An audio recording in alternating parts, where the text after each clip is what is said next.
हमारी सोच क्या कहेगी? सोच देखिए क्या हो गया। हिंदुस्तान में रहते हैं, हमें भाईचारा बनकर रहना है, हमें उनके यहाँ जाना है, उनको हमारे यहाँ आना है। वो हमारे ईद पे आ जाते हैं तो क्या हम उनकी होली में न जाएं? वो हमारे रमजान के महीने में टोपी लगाकर हमारे रोजा इफ्तार में आ जाते हैं, हम उनके यहाँ मंदिर में चले गए तो क्या हुआ? ये भाईचारा है, ये भाईचारा, ये हमारी सोच है, ये नेता की सोच है। लेकिन शरीयत क्या कहती है कि उसने अपने दीन को बेच दिया है चंद टुकड़ों में। तो मेरे भाइयों, सोच वो नहीं है जो हम सोच रहे हैं, सोच वो है जो जनाब मोहम्मद रसूलुल्लाह ने बताई है। हमें उस सोच के ऊपर चलना है, वरना दीन अकबरी नाफिज करने वाला अकबर भी सही हो जाएगा, जिसने जोधा भाई से शादी करके कहा था कि हम दीन इलाही नाफिज करेंगे। उसने एक नया दीन की बुनियाद डाली थी, उसने भी तो यही कहा था कि हम हिंदू मुसलमान सबको लेके चलेंगे। इस्लाम हिंदू भाइयों से नफरत करने की इजाजत नहीं देता, यकीनन इस्लाम हिंदू भाइयों से प्यार करने की इजाजत देता है, ईसाइयों से मोहब्बत करने की इजाजत देता है, सिख और जैनियों से मोहब्बत करने की इजाजत देता है। हाँ, हमारा इस्लाम तो ये कहता है, या अय्युहन्नास इन्ना खलक़नाकुम मिन ज़करिन व उन्सा। हिंदू मुस्लिम सिख ईसाई इन सब का बाप एक है आदम, और इन सब की माँ एक है हव्वा। तुम सब एक बाप के और एक माँ के बेटे हो। हाँ, हमारा इस्लाम ये कहता है कि तुम सब भाई भाई हो, लेकिन हमारा इस्लाम मस्जिद छोड़कर किसी के मंदिर में जाकर हार और फूल चढ़ाने की इजाजत नहीं देता है। मेरे भाइयों, भाई भाई का मतलब यह है कि वो बीमार हो जाए तो उसकी देख रेख करो, उसको पैसों की जरूरत पड़ जाए तो उसको दो, उसके घर में चूल्हा नहीं जल रहा है तो आप उसकी मदद करो। अगर वो मौत और जिंदगी की कश्मकश में है और उसको उसके ग्रुप का ब्लड नहीं मिल रहा है, तुम पड़ोस में रहते हो, तुम्हारा ब्लड उसके ब्लड के ग्रुप से मिल रहा है, लेकिन तुम रोजे से हो, उसकी जान जा रही है, डॉक्टर कह रहा है कि ये मुसलमान, उसका पड़ोसी अगर एक बोतल खून दे देता है तो इसकी जान बच जाएगी। तो यहां इस्लाम ये कहता है कि उस हिंदू की जान बचाने के लिए अगर तुम्हारा एक बोतल खून जा रहा तो दे दो। कहता है रोजे से हो तो इस्लाम कहता है कि तू अपना रोजा तोड़ दे, लेकिन किसी की जान अगर बच रही है तो एक बोतल खून देकर उसकी जान बचा ले। रोजे की कज़ा तेरी बाद में हो जाएगी, इसको बाद में पूरा कर लेना। इस्लाम इस भाईचारे की इजाजत देता है, लेकिन इस्लाम इस बात की इजाजत नहीं देता है कि हम दूसरों के त्योहार में जाकर रंग फेंकें या उनकी पिचकारियों की होली अपने जिस्म पर बर्दाश्त करें और उनसे ये कहें कि लो हमारे भी रंग लगाओ, हम भी तुम्हारे साथ हैं। लो, वो हमारी मस्जिद में अगर नमाज पढ़ने आ जाएं तो इसका यह मतलब नहीं कि हम भी उनके मंदिरों में हाथ जोड़कर खड़े हो जाएं उनका वोट पाने के लिए। इस्लाम इस बात की इजाजत हमें बिल्कुल नहीं देता है। मेरे भाइयों, यही हमें सोच अपने अंदर पैदा करना है। इसी सोच को अगर हमने अपनी सोच बना लिया कि अपनी सोच कुरान और हदीस के मुताबिक ढाल ली, तो मेरे भाइयों, अब देखिए सोच है ना, आज पूरी तकरीर सोच पर ही हो रही ना। हमारे यहाँ क्या होता है, हम जितनी नमाजें पढ़ रहे हैं दिन पे दिन गरीब होते जा रहे हैं। मौलाना साहब, यार आप तो कहते थे अल्लाह वाले बन जाओ, बरकत होगी, हम तो जितनी नमाज पढ़ रहे हैं, रोज़ा रख रहे हैं, अल्लाह ताला हमें उतना ही आजमा रहा है। हमें तो देखिए पहले कितना पैसा था, पैसा ही नहीं है, मेरा बच्चा बीमार रहता। ये हमारी सोच हो गई। हम जितनी इबादत कर रहे हैं हमें उतनी गरीबी आ रही है, ये हमारी सोच है। अल्लाह के रसूल के ज़माने में एक सहाबी ईमान लाए, पहले वो काफिर थे, इस्लाम लाए, ईमान लाए, उन्होंने नमाज पढ़ना शुरू की। जब नमाज पढ़ना शुरू की तो उनको खूब बरकतें हुई, खूब माल और दौलत उनको मिलना शुरू हो गया। वो अल्लाह के नबी के पास रोते हुए आए। देखिए उनकी सोच, हमारी सोच देखिए और उनकी सोच देखिए। वो कहते हैं अल्लाह के रसूल का क्या हुआ कि जब से हम इस्लाम लाए हैं और जब से हमने नमाजों की पाबंदी की है, हमारे घर में खैर बरकत हो रही है, माल और दौलत, सोना और चांदी खूब आ रहा है। अल्लाह के नबी ने फरमाया ये तो अच्छी बात है। कहने लगे अल्लाह के रसूल, कहीं ऐसा तो नहीं, आप अल्लाह के नबी हैं, पूछिए अल्लाह से, कहीं ऐसा तो नहीं हमारी नमाज, हमारे रोजे और हमारी इबादतों का बदला अल्लाह दुनिया में हमें दे रहा हो और आखिरत में हमें महरूम कर दे? अगर वो दुनिया में हमें दे रहा तो नहीं चाहिए, हमें अपनी नमाज और रोजे का इनाम आखिरत में चाहिए। अल्लाह अगर हमारी नमाज और रोजे का इनाम दुनिया में दे रहा है और आखिरत में हमें कुछ ना दे, तो हमें दुनिया में कुछ नहीं चाहिए, हमें आखिरत में चाहिए। ये उनकी सोच थी। और हमारी सोच क्या है? जब से नमाज पढ़ रहे हैं तब से और कंगाल हो रहे हैं। होता है ऐसा, कभी कभी हम लोग सोचने पे मजबूर हो जाते हैं। अब जैसे हम हैं, एक बहुत बूढ़ी औरत थी, किसी ने कहा मौलवी साहब बहुत, मेरी माँ बहुत बीमार है, चलिए थोड़ा सा कुछ दुआ हुआ कर दीजिए। मैंने कहा चलिए चल देते हैं, माँ बीमार है चलें। यकीन मानिए हम जब तक दुआ कर रहे हैं उसके लिए दम कर रहे हैं, पूरी दुआ पढ़ भी नहीं पाए, वो बुढ़िया ही चली गई दुनिया से, ख़त्म। अब इसमें हम क्या कर लें, मेरे हाथ में तो था नहीं। अब हम सोच रहे थे कि लड़का कहीं हमें गाली वाली ना दे, कमीना कैसा मौलवी है तू, हम तो दुआ करने के लिए लाए, तूने तो दुनिया ही से उठवा दिया। लेकिन उल्टा हुआ, हम सोच रहे थे ये और वो उल्टा हुआ। उसने कहा क्या मौलाना है माशा अल्लाह। हमने क्यों, तुम्हें अपने माँ से मोहब्बत नहीं थी? अरे कौन कहता माँ से मोहब्बत नहीं थी? अरे मेरी माँ बहुत तड़प रही थी, बहुत तड़प रही थी, हमने कई बकरे सदका कर दिए, खिला दिए, लेकिन मेरी माँ की तकलीफ़ नहीं जा रही थी। आपने तो इतनी ऐसी दुआ पढ़ी कि बड़ी आसानी से रूह निकल गई मेरी माँ की। हमने कहा अल्लाह तेरा खैर है, कम से कम बुरा नहीं माना। मैं अपना वाक़या बता रहा हूँ, मैंने अब तक 4 निकाह पढ़ाए हैं, चारों को तलाक हो गई। मेरा पढ़ाया हुआ एक भी निकाह नहीं टिका, अब मैं पढ़ाता भी नहीं हूँ।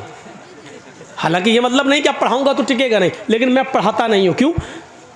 जिसको कहता हूँ कि मैंने 4 पढ़ाए हैं, चारों को तलाक हो गई, वो कहता मौलाना साहब खाना खा लीजिए लेकिन निकाह मत पढ़ाइए, निकाह नहीं पढ़ाइए। अब मैं सोच रहा हूँ कि वो चारों लोग नाराज़ ना हो कि देखो मौलवी जर्जिस ने मेरा निकाह पढ़ाया और हमारे निकाह टूट गए, और चारों खुश हैं। ये उल्टा हो रहा है, ये चारों खुश हैं। जो लड़कियां अपने शौहरों के साथ परेशान थी वो बड़ी खुश है कि मेरा निकाह, मेरे दूल्हा का निकाह मौलाना जर्जिस ने पढ़ाया, हमें छुटकारा मिल गया।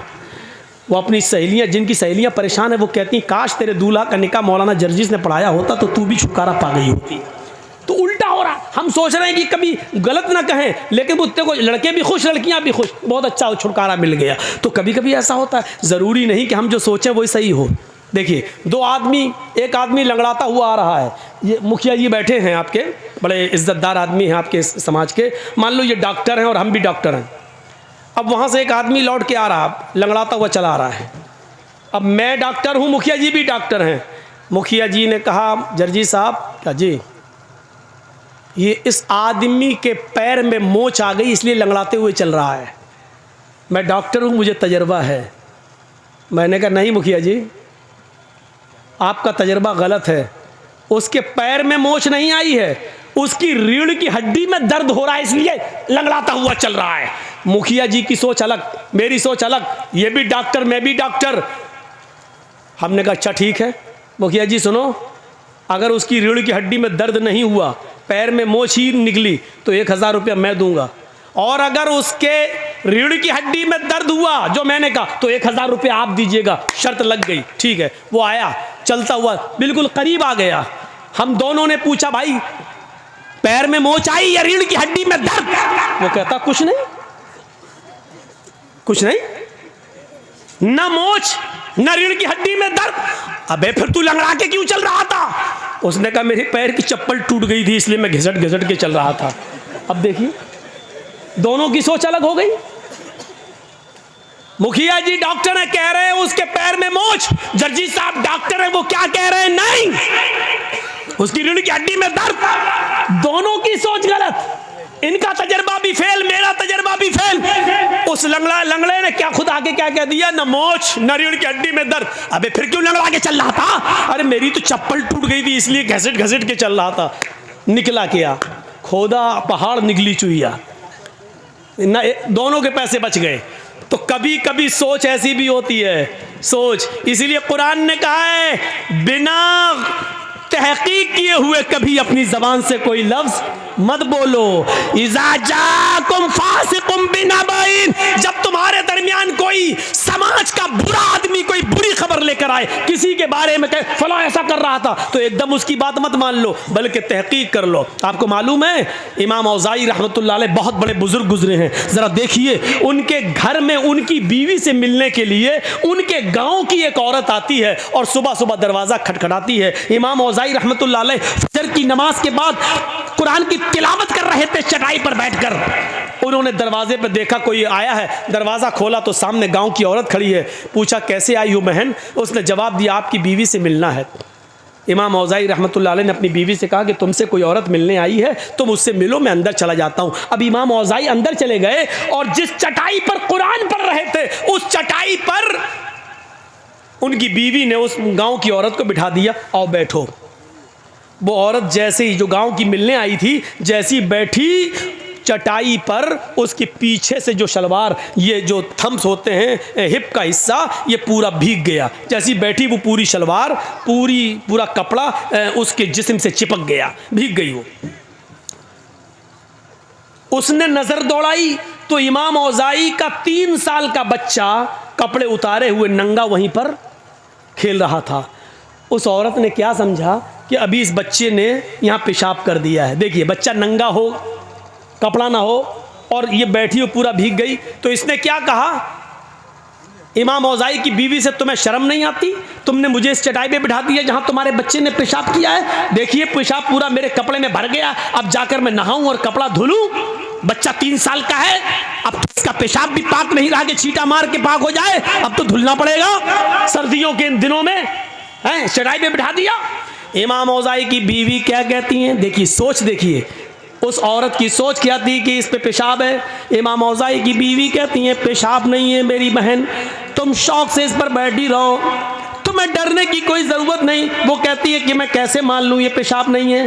कोई लोटा नहीं रखा, पानी का कोई जग नहीं है, कोई गिलास नहीं है कि यहाँ पानी गिरा हुआ हो। ये बच्चा आपके कपड़े उतारे हुए है, मुझे तो यही अंदेशा कि इस बच्चे का पेशाब होगा।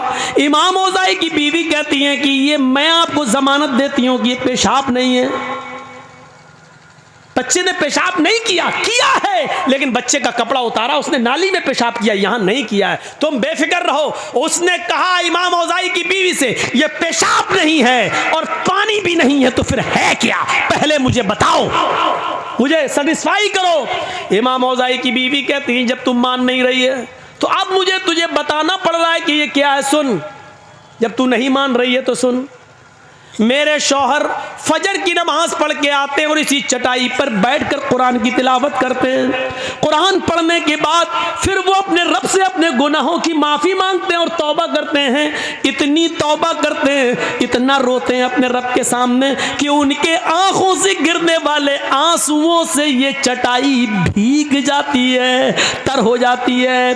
मेरी बहन, तुम जिस चटाई पर बैठी हो और जिस चटाई के से भीग गई हो, ये मेरे बच्चे का पेशाब नहीं है, ये पानी नहीं है, ये मेरे शौहर के आंखों से गिरने वाले आंसू हैं, जो अल्लाह के खौफ से और अल्लाह के डर से रोते हैं, जिस आंसुओं से तुम्हारी शलवार भीग गई है। देखा आपने वो क्या सोच रही थी और वजह क्या निकली है। ज़रूरी नहीं हम किसी के बारे में कुछ सोचें, ज़रूरी नहीं कि हम किसी के बारे में जो सोचें वो सही हो सकता है कि हमारी सोच गलत हो। इसीलिए कुरान कहता है, या अय्युहल्लज़ीना आमनु इज्तनिबू कसीरम मिनज़्ज़न इन्न बअज़-ज़न्नि, ईमान वालों, ऐ मुसलमानों, कभी अपने मुसलमान भाई के बारे में ज़्यादा बदगुमानियाँ मत रखो। ज़्यादा बदगुमानी नहीं। एक लड़की कानों में लीड लगाकर, मोबाइल हाथ में रखकर सड़क पर चली जा रही है और बातें करती हुई जा रही है, हमारा दिमाग फौरन वहीं पहुंचता है। ये अपने बॉयफ्रेंड से बात कर रही है, अरे वो जल्दी चल रही है, कानों में लीड लगी है, बात करती हुई जा रही है। जरूरी नहीं कि वो अपने बॉयफ्रेंड से बात कर रही है, हो सकता है कि उसकी बहन बीमार हो, उसको डिलीवरी हो रही हो और वो किसी को फोन करके हॉस्पिटल में बुला रही हो, इसलिए वो जल्दी चल रही हो। ये भी हो सकता है कि वो जल्दी किसी से बात करती हुई जा रही है, उसका बाप का एक्सीडेंट हो गया हो और वहां फोन आया हो कि बेटी जल्दी आओ कुछ रुपए लेकर। जरूरी नहीं है कि वो बॉयफ्रेंड से बात कर रही हो। इसीलिए कुरान कहता है, किसी के बारे में ज्यादा बदगुमानियां मत पाला करो, किसी के बारे में ज्यादा बदगुमानियां मत रखो, किसी को तो सोच देखिए हमारी सोच क्या है और उसकी सोच क्या है। मेरे भाइयों, सोच को बदलने की कोशिश करो, सोच को बदलो, सोच को। मेरे भाइयों, मौलाना जर्जीस और मुखिया जी की बनती नहीं है। एक मिसाल दे रहा हूं, मौलाना जर्जीस की और मुखिया जी की बनती नहीं है, आपस में नाराजगी है, न ये मुझे देखना चाहते न मैं इनको देखना चाहता हूं। मुखिया जी अपने घर के दरवाजे पे खड़े हैं, छत पे खड़े हैं, जर्जीस साहब जा रहे हैं, नमाज के लिए जा रहे हैं। जर्जीस साहब की नजर मुखिया जी पर पड़ गई। जर्जीस साहब मुंह हिला रहे हैं, होंठ हिल रहे हैं। अब मुखिया जी के दिल में क्या आया, ये कमीना मुझे गाली दे रहा होगा, क्योंकि हमारी बनती नहीं है ना, हम होंठ हिलाते हुए जा रहे हैं, मुखिया जी ने हमारे होंठ हिलते हुए देखे, कमीना में गाली दे रहा, ज़रूर दिल में गाली दे रहा होगा, होंठ हिल रहे हैं। मुखिया जी की ये सोच सही भी हो सकती है, लेकिन ये सोचने का पावर और हक अल्लाह ने नहीं दिया है। हो सकता है जरजीत साहब की मुखिया जी से आंखें लड़ गईं, जरजीत साहब मुखिया जी को गाली न दे रहे हो। ये भी तो हो सकता है कि वो नमाज पढ़ने जा रहे हो और वुजू बना के घर से निकले हो, वो वुजू के बाद की दुआ पढ़ रहे हो। या ये भी तो हो सकता है कि वो सुबहान अल्लाह और अल्हम्दुलिल्लाह कहते हुए जा रहे हो। कुछ भी हो सकता है। इसीलिए कुरान कह रहा है या अय्युहल्लज़ीना आमनू जुतनिबू कसीरम मिनज़्ज़न इन्न बअज़-ज़न्नि ईमान वालो, तुम किसी के बारे में ज्यादा बदगुमानियां मत अपने दिलों में पाला करो। बहुत सी बदगुमानियां इंसान को बहुत बड़ा गुनाहगार बना देती हैं। हमें किसी के बारे में बदगुमानी पालने की जरूरत नहीं है। अपने दिल के अंदर अपने दिलों को साफ रखो। मुझे मालूम है कि मेरी इस तकरीर के बाद भी तुम नहीं मानोगे। कुछ लोग कुत्ते की पूंछ की तरह टेढ़े होते हैं। उनको 100 साल के बाद भी कुत्ते की पूंछ को अगर निकालोगे तो वो टेढ़ी निकलेगी, सीधी नहीं होगी। इसके बाद भी चुपके से किसी न किसी तरीके से ले लेंगे। होता है, मेरी नहीं किसी और की, वो लेंगे। नहीं बदलेगी आदत, मरेंगे तब देखा जाएगा। अभी थोड़ी मर रहे हैं हम, मरने से पहले तौबा कर लेंगे। जब अल्लाह रब्बुल आलमीन का फैसला आ जाता है तो कभी कभी वक्त ऐसा भी होता है कि तौबा के दर तब तौबा की मोहलत भी नहीं मिलती है। किसी से माफ़ी और तलाफ़ी की मोहलत भी नहीं मिलेगी। कभी कभी ऐसा ऐसा ऐसा मंजर भी सामने आ जाता है। मेरे प्यारे साथियों, गौर कीजिए, इस मंजर को देखिए, सोच बदलिए अपनी। सबसे हल्का अजाब उसको दिया जाएगा जिसके पैरों के तलवे के नीचे 2 आग की चिंगारियां रख दी जाएंगी। जब सबसे हल्का अजाब ही होगा तो तस्वीर बनाने वालों को सबसे ज्यादा सख्त अजाब दिया जाएगा। तो सबसे ज्यादा सख्त अजाब क्या होगा? इन्ना शद्दन्नासी अज़ाबन यौमल क़यामती अल मुसव्विरून। क़यामत के दिन सबसे ज्यादा सख्त अजाब उनको दिया जाएगा जो दुनिया में तस्वीरें बनाएंगे, जो दुनिया में फोटो खींचेंगे, जो दुनिया में अपने मोबाइल में किसी को कैद करेंगे। सोचो तुम, अल्लाह रब्बुल आलमीन की एक तख्लीक, अल्लाह ने इंसान को, जानदार को पैदा किया, तुम उसको अपने कैमरों में बंद कर रहे हो जबकि तुम उसके अंदर रूह नहीं डाल सकते हो। क़यामत के दिन अल्लाह तुम्हारे इन कैमरों को तुम्हारे सामने पेश कर देगा। तुमने जिन चीजों को खींचा है वो पेश कर देगा। तुमने अपने मोबाइल से डिलीट जरूर कर दी है मौलाना जर्जीस की तस्वीर, फला मौलाना की तस्वीर, लेकिन फरिश्तों ने जो रिकॉर्ड कर लिया है वो तस्वीर डिलीट नहीं होगी। क़यामत के दिन उन तमाम तस्वीरों को सामने रखा जाएगा। फिर अल्लाह कहेगा इनके अंदर रूह डालो, जो ना तुम्हारी ताकत है ना हमारी ताकत है, ना तुम्हारा बाप रूह डाल सकता है ना मेरा बाप रूह डाल सकता है। अल्लाह कहेगा आए फरिश्तों, इन्होंने हमारी तख्लीक की है, इन्होंने जानदारों की तस्वीरों को कैद किया है, फिर इसने रूह नहीं डाली है, ले जाओ इनको जहन्नम के अंदर फेंक दो और सबसे ज्यादा सख्त अजाब दो, सबसे ज्यादा हार्ड अजाब इन्हीं को दो। वो सबसे ज्यादा सख्त अजाब क्या होगा हमें नहीं मालूम। हाँ, सबसे हल्के अजाब से हम सोच सकते हैं कि जब हल्का अजाब ही है तो सख्त अजाब फिर क्या होगा? सख्त अजाब क्या होगा? अपनी सोच को बदलो। हम अपनी सोच नहीं बदल पा रहे हैं। अल्लाह ने क्या कहा? सोचो, गौर करो कि कल क़यामत के दिन के लिए तुमने कौन सी तैयारी करी। जब ये सोचोगे कि हमें क़यामत के दिन अल्लाह के सामने सवाल का जवाब देना है तो हम दुनिया में अल्लाह से डरेंगे। कुरान की एक आयत पढ़ता हूँ, ज़रा इसका मंजर देखिए आप। वमन अअरज़ा अन ज़िक्री फ़इन्न लहू मईशतन ज़न्का। कभी सोचा है इस आयत को मौलवियों ने बहुत बार पढ़ा होगा मिंबरों पर और खुतबों में और तक़रीरों में, जरा हमसे भी सुन लो। वमन अअरज़ा अन ज़िक्री फ़इन्न लहू मईशतन ज़न्का। जो मेरे जिक्र से एराज़ करेगा, जो मेरे जिक्र से एराज़ करेगा, हम क़यामत के दिन फ़इन्न लहू मईशतन ज़न्का, हम उसकी रोज़ी को तंग कर देंगे। अल्लाह ने यह नहीं कहा कि हम उसकी रोज़ी को बंद कर देंगे, अल्लाह ने कहा हम उसकी रोज़ी को तंग कर देंगे। अब सुनिए, बंद करना क्या होता है और रोज़ी तंग करना क्या होता है। अब किसी की आवाज़ नहीं निकलना चाहिए, जो जिसकी आवाज़ निकले उसको फ़ौरन भगाओ यहाँ से। थोड़ा सा सुन लीजिए। मैं चाहता हूँ कि बहुत आसान उर्दू में आपको समझाऊँ, क्योंकि ये मिला जुला बेल्ट है। आप लोग बंगला भी समझते हैं, लेकिन बिहार है इसलिए आप हमारी जो ज़बान से उर्दू लफ्ज़ निकल रहे हैं आप उसको, हम बहुत आसान उर्दू बोलते हैं ताकि आप और हम सब और हमारी माँ बहनें भी समझ जाएं। अगर उनके कानों में मेरी आवाज़ जा रही है तो थोड़ी देर के लिए वो अपनी साड़ी और अपनी सैंडल दूसरों को दिखाना छोड़ दें।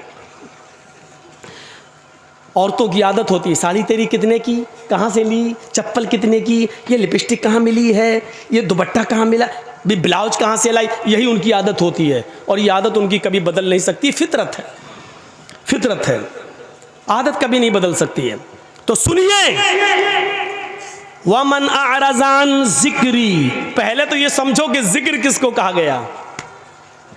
जो मेरे जिक्र से एराज करेगा, एराज का मतलब मुंह फेरेगा। अब एराज भी बताना पड़ेगा ना, वमन अरज़ान जिक्री, जो मेरे जिक्र से एराज करेगा। एराज करने का मतलब पीठ दिखाएगा, मुंह फेर लेगा। एक होता मना कर देना, हट हट, नहीं, मानेगा लेकिन पीठ फेर लेगा, अभी हम नहीं कर रहे, चलो। यह है एराज करना, यह है एराज करना। वमन अरज़ान जिक्री, जैसे मैच देख रहे हैं हम, इंडिया पाकिस्तान का मैच आ रहा, 5 ओवर रह गए हैं, इसी बीच में अजान की आवाज़ आ गई, अल्लाहु अकबर अल्लाहु अकबर। हम 5 वक्त के नमाजी हैं लेकिन मैच देखने के शौकीन हैं। या अल्लाह, 5 ओवर रह गए हैं, पता नहीं कौन जीतेगा। अगर नमाज पढ़ने जाते हैं तो मैच का मज़ा नहीं ले पाएंगे। नमाज पढ़ के जब तक आएंगे तब तक मैच ख़त्म हो जाएगा, वो तो पता चल जाएगा कौन हारा कौन जीता, लेकिन मैच का मज़ा नहीं ले पाएंगे। और अगर मैच देखने में लगे हैं तो नमाज जा रही है, क्या करें, चलो नमाज तो बाद में भी पढ़ लेंगे क़ज़ा, लेकिन मैच कहाँ बार बार आता है, देख रहे हैं। इसका मतलब क्या हुआ, आपने नमाज पढ़ी, अगरचे पढ़ी, लेकिन अजान हो रही है, आप मैच देख रहे हैं, मस्जिद में नहीं जा रहे हैं, तो इसका मतलब ये हुआ कि आपने नमाज से एराज किया है। पढ़ी है लेकिन उस वक्त नहीं पढ़ी जब आपको जाना चाहिए, आपने एराज किया, यह है एराज करना। वमन अरज़ान जिक्री, और जिक्र से मुराद नमाज है, जिक्र से मुराद नमाज है। कुरान में अल्लाह ताला ने फरमाया, इज़ा नूदिया लिस्सलाती मिन यौमिल जुमुअती फसअू इला ज़िक्रिल्लाह, जब जुमे के लिए मुअज़्ज़िन अज़ान देने लगे और बुलाने लगे, पुकारने लगे, अल्लाहु अकबर अल्लाहु अकबर, जब जुमे की अज़ान की तरफ तुम्हें बुलाया जाए, जब जुमे की नमाज के लिए तुम्हें बुलाया जाए, इज़ा नूदिया लिस्सलाह, जब नमाज के लिए तुम्हें आवाज़ दी जाए, यानी अज़ान की आवाज़ आए, फसअू इला ज़िक्रिल्लाह, तो तुम चल पड़ो, कहाँ, अल्लाह के जिक्र की तरफ। देखिए यहाँ जिक्र कहा, अल्लाह के जिक्र की तरफ, यानी जुमे की नमाज के लिए। जिक्र से मुराद नमाज। यहाँ अल्लाह ने क्या कहा, वमन अरज़ान जिक्री, ये चीज़ जो हम तुम्हें आपको सुनाने जा रहे हैं, ये ऐसी चीज़ है मेरे भाइयों जो आपने अब तक नहीं सुनी होगी मेरी ज़बान से, अब तक इस इलाके में। सुनिए इसको, आज मैं अपने अंदाज में आपको सुना रहा हूं, और बहुत काम की चीज़ है। आपको जाना होगा तो चले जाइए, लेकिन इस एराज को और जिक्र की बात को सुनने के बाद आप जा सकते हैं, आप जिसको जहाँ जाना। लेकिन ये सुन लीजिए, वमन अरज़ान जिक्री, जिसने हमारी नमाज से एराज किया, हमारे जिक्र से एराज किया, फ़इन्न लहू मईशतन ज़ंका, हम उसकी रोज़ी को तंग कर देंगे। आज ये शिकायतें हैं कि ए भैया, तुम्हारी वीडियो सेट नहीं हो पा रही अभी तक, तुम ही अकेले पैसा कमा रहे हो यार, हमें तकरीर करते हुए 1.25 घंटा हो गया, इनका वीडियो सेट नहीं हो पा रही है, इनको बिठा लो, कहाँ जा रहे हैं, इनसे कहो यहीं पेशाब कर लो। देखिए हमको सामने से जो आदमी उठता है तो हमको बहुत डिस्टर्ब होता है। मैं अपनी आदत बता दे रहा हूँ, एक बार हैदराबाद में तकरीर कर रहा था, सामने से एक आदमी उठा, मैं समझा पेशाब करने जा रहा, आया सीधा माइक पकड़ के, क्या बोल रहा है, फिर अंडे टमाटर पत्थर सब चला, वहाँ जो हुआ। तो इसलिए वो जो मेरे दिमाग में बैठ गया वो निकलता नहीं है। जो आदमी बीच सामने से उठता है मैं समझता हूँ ये माइक पकड़ने आ रहा है, यही सोचता हूँ। तो या तो सामने बैठा मत करो, और बैठते हो तो उठा मत करो। 80-80 साल के बुढ़े भी उठते हैं, अब बताइए बेचारे, वो चाचा उठ के कहाँ जाएंगे, अब तो चाची के लायक भी नहीं रह गए, अब वो जाएंगे तो कहाँ जाएंगे, समझ में नहीं आता। बैठो, सुनो, अल्लाह अल्लाह करो, तकरीर करो। वमन अरज़ अन जिक्री, जो जिक्र से नमाज से मुंह मोड़ेगा, एराज करेगा, हम उसकी रोजी को तंग कर देंगे। अल्लाह ने कहीं नहीं कहा कि हम उसकी रोजी बंद कर देंगे। क्या बेनमाजियों को रोजी नहीं मिलती है? मिलती है, लेकिन अल्लाह कहता हम उसकी रोजी को तंग कर देंगे। तंग करना जानते हो? बहुत रुपया आएगा मेरे पास, लेकिन आने के बाद रुकेगा नहीं मेरे पास। अचानक मेरे पास 1 लाख रुपया आया, 2 दिन में ख़त्म। मौलाना क्या पैसा तो आता है लेकिन रुकता नहीं है, क्यों? कभी बेटा बीमार, कभी बीवी बीमार, कभी बच्ची बीमार, कभी ये बीमार। इसी को कहते हैं तंग करना। हम तुम्हारी रोजी को तंग कर देंगे। पैसा आएगा लेकिन रुकेगा नहीं। यह है रोजी को तंग करना। अब जा रहे हो झड़फुक्कों के पास। झड़फुक्का समझ रहे हो ना? मौलवी, मौलाना साहब क्या बरकत नहीं हो रही घर में? क्यों नहीं हो रही? पता नहीं मौलाना साहब, पता लगाओ। पैसा तो बहुत आता है लेकिन रुकता नहीं है। मौलाना साहब बेचारे वो क्या पैसे को रोकेंगे? अगर मौलवियों के पास पैसा रोकने की कोई दुआ होती तो बेचारा 5,000 रुपये में मस्जिद में नमाज क्यों पढ़ाता? 2-4-5 हज़ार रुपये के लिए जलसा क्यों करता? ये हमारी अकल। सोचो, मैंने फिर कहा सोच बदलो, सोच बदलो। तुम मौलवियों से तावीज ले रहे हो। अरे मौलवी के पास तो खुद बेचारे के पास इनकम नहीं हो रही है। मौलवी खुद बद्दुआ दे रहा मदरसे के सेक्रेटरी को, खुद तो कमाता है 1 लाख रुपया, हमको दे रहा 5,000 रुपया। एक मौलवी साहब तो मस्जिद में दुआ कर रहे थे खुतबा देने के बाद, अल्लाह जितनी तनख्वाह हमारी उतनी मस्जिद की सेक्रेटरी की कर दी। अब कोई आमीन ही नहीं बोल रहा है। मस्जिद का सेक्रेटरी भी आमीन नहीं बोल रहा। भाई क्यों नहीं बोलता? बोल। नहीं साहब तब तो बर्बाद हो जाएंगे।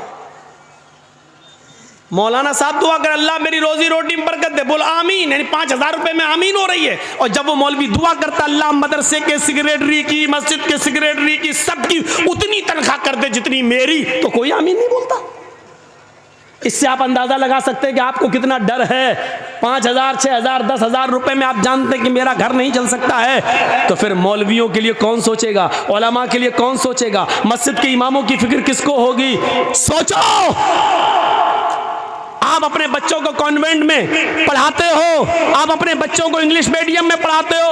आपका बच्चा इंटर करने के बाद, साइंस साइड से बायो लेने के बाद, MBBS को नीट में पास करके वहां चला जाता, वो कमाएगा। लेकिन मदरसे में पढ़ने वाले बच्चों के बारे में कभी आपने तसव्वुर किया है कि ये कितने भी बड़े मौलाना बन जाएं, आलिम बन जाएं, लेकिन इनकी दौड़ मस्जिद और मदरसे से बाहर नहीं जा सकती है? कभी सोचा है आपने इन मदरसे से पढ़ने वाले तलबा के बारे में? मैंने कहा ना मेरी तकरीर आज पूरी सोच के ऊपर होगी। सोच बदलो। इनके बारे में कौन सोचेगा? कौन? एक MLA, एक MP, एक सरपंच, एक मुखिया अपनी बेटी की शादी बड़े धूमधाम से कर रहा है, लेकिन इसी गांव में एक वो गरीब लड़की भी रहती है जिसके बाप के पास मोटरसाइकिल खरीदने का पैसा नहीं है कि वो देकर अपनी बेटी का हाथ पीला कर सके। इस बेटी के बारे में कौन सोचेगा? किसको फिक्र होनी चाहिए? MLA, MP की बेटी, बारात उसके घर में आती है, 500 और 1000 आदमियों को बेहतरीन खाना खिलाएगा। लेकिन सोचो उस गरीब आदमी की बेटी के घर में अगर 400 और 500 आदमियों की बारात नहीं, सॉरी, बारात का लफ्ज बदनाम मत करो, इसलिए मैं कहता हूं ये 400 और 500 चोर, ये लुटेरे, ये डाकू जिस घर में पहुंच गए हैं, कभी सोचा है कि उस लड़की का बाप इनको कहां से खिलाएगा? क्या कहां से कर्जा लेगा? इन बेटियों के बारे में कौन सोचेगा? और इनके माँ बाप के बारे में कौन सोचेगा? इस्लाम ने तो गरीबों के लिए भी रास्ते निकाले थे, आपने रास्ते बंद क्यों किए? सुनना पड़ेगा आज तुम्हें, क्या तुम्हारे बाप को भी सुनना पड़ेगा। जब तक मैं यहाँ हूँ, ये अथॉरिटी, ये पावर मुझे जनाब मोहम्मद रसूलुल्लाह की शरीयत ने दिया है, ये सुनना पड़ेगा तुम्हें। इसलिए सोचो। कुरान ने बार बार कहा फ़अतबिरू या उलिल अब्सार, आए अकल रखने वालों सोचो। कुरान ने बार बार कहा तदब्बरून, क्या तुम गौर व फिक्र नहीं करते? ताक़िलून, क्या तुम अक्ल व शऊर से काम नहीं लेते? कुरान ने बार बार सोचने और फिक्र करने की दावत दी है कि सोचो सोचो। वमन आरज़ान ज़िक्री फ़इन्न लहू मईशतन ज़नका, जो दुनिया में अल्लाह के जिक्र से एराज करेगा हम उसकी रोजी को तंग कर देंगे। फिर समझो एराज किसको कहते हैं। एराज हमारी बीवी का, यानी हमारा और हमारी बीवी का, दोनों का बच्चा तो एक ही होता है। बच्चा लेटा है, पैदा हुआ है, 6 महीने का है, 7 महीने का, माँ का दूध पीता है, लेकिन माँ टीवी का सीरियल देख रही है। सोचिएगा, माँ टीवी का सीरियल देख रही है, बहुत अच्छा नाटक आ रहा है, बहुत अच्छा सीरियल आ रहा है, बच्चा भूख से रो रहा है, बच्चा भूख से रो रहा है। माँ की जिम्मेदारी है कि अपने रोते हुए बच्चे को उठाए, अपनी पिस्तान से अपना दूध पिलाए, लेकिन माँ जानती है कि बच्चा रो रहा है, लेकिन बच्चे को रोने दे रही है, लेकिन सीरियल का ड्रामा नहीं छोड़ रही है। थोड़ी देर का और है, इसको पूरा हो जाने दो, बच्चे को दूध पिलाऊंगी तो सही से देख नहीं पाऊंगी। इसको कहते हैं कि इस माँ ने बच्चे से एराज किया है, यानी माँ बच्चे को भूल गई है। माँ ने बच्चे को भगा नहीं रही है, बच्चे को फेंक नहीं रही है, बच्चे को मार नहीं रही है, बच्चे से पीठ फेर ली, यानी एराज कर लिया। यानी माँ अपने बच्चे की फिक्र नहीं कर रही है, बल्कि सीरियल की फिक्र कर रही है। इसका मतलब क्या है, एराज कर, इसको कहते हैं एराज। अब आप समझ गए ना एराज किसको कहते हैं। घर में आग लगी है, आग जल रही है, मेरा घर जल गया और हम मैच खेलने में लगे, किसी ने खबर दी तुम्हारा घर जल गया, जल्दी जाओ। अब हमें फिक्र होनी चाहिए कि हम अपना घर बनाएं, दोबारा बनाएं। जितना जल गया कोई बात नहीं, जितना बच जाए जल्दी जाएं, पानी वानी डालकर उसको ठंडा करें। जो जल गया वो तो जल गया, लेकिन जो बचा सकते हैं उसको तो बचाएं। लेकिन हमें घर की फिक्र नहीं है, बल्कि हम मैच खेलने में लगे हैं। इसको कहते हैं कि हमने घर से एराज किया, हमने घर से एराज किया, हमें घर की फिक्र नहीं है। इसको कहते हैं एराज। बच्चे से मुंह फेर लिया, यानी बच्चा रो रहा है लेकिन माँ टीवी देखने में लगी है, इसको कहते हैं बच्चे से मुंह फेरना, इसी को एराज कहते हैं। और कुरान ने इसी को कहा है, वमन अरज़ान ज़िक्री फ़इन्न लहू मईशतन ज़नका, जो मेरे जिक्र से, मेरी नमाज से एराज करेगा, यानी आजान के वक्त मस्जिद में नहीं आएगा, खेत में लगा हुआ है, खेती कर रहा है, बाजार में लगा हुआ है, मार्केटिंग शॉपिंग कर रहा है, हाँ, चाय पीने में लगा है, होटल में बैठा है, आजान की आवाज सुन रहा है लेकिन मस्जिद की तरफ नहीं जा रहा है, आजान की आवाज सुन रहा है, कैरम बोर्ड खेल रहा है, आजान की आवाज सुन रहा है, लेकिन वो अपने मशगले में अपने काम को नहीं छोड़ रहा है। इसको कहते हैं कि उसने नमाज से एराज किया है। वमन आरज़ान ज़िक्री, दुनिया का कोई मौलवी तुम्हें कोई ताबीज नहीं दे सकता है, तुम्हारे घर में मालो दौलत के दरवाजे नहीं खोल सकता है, तुम्हें घर में खैर और बरकत का कोई ताबीज नहीं दे सकता है। अगर कोई मौलवी देता है तो वो झूठ बोलता है, अगर देता है तो ड्रामा कर रहा है, नौटंकी कर रहा है। अल्लाह ने पहले ही कह दिया, जब तू मेरे जिक्र से, नमाज से मुंह मोड़ेगा तो हम तेरी रोजी को तंग कर देंगे। अब तू चाहता है कि हमारे घर में खैरो बरकत हो, अगर तू चाहता है जो कमाता है वो पैसा रुके, तो नमाज को पाबंदी के साथ अपने वक्त पर पढ़ना शुरू कर दे। जब तू अल्लाह के जिक्र का ख्याल रखेगा, नमाज का ख्याल रखेगा, तो तेरी रोजी में तंगी नहीं आएगी, तेरी रोजी में बरकत होगी। ये इलाज बताया है अल्लाह तबारक व तआला ने रोजी में बरकत का। जा रहे हो कठमुल्लों के पास, ये तुम्हें क्या देंगे, जो खुद 5-6 हज़ार रुपए महीने पे बेचारे नमाज पढ़ाने वाले, वो आपसे और ले लेंगे। 100 रुपए दो, हमने तुम्हें तावीज़ दिया है, 51 रुपए दो, 101 रुपया दो, हमने तुम्हें इतना अच्छा, इतनी मेहनत करके तावीज़ बनाया। उनका तो रोजी रोटी इसी पे चली रही है, वो तुम्हारे घर में रोजी और रोटी के दरवाजे क्या खोलेंगे।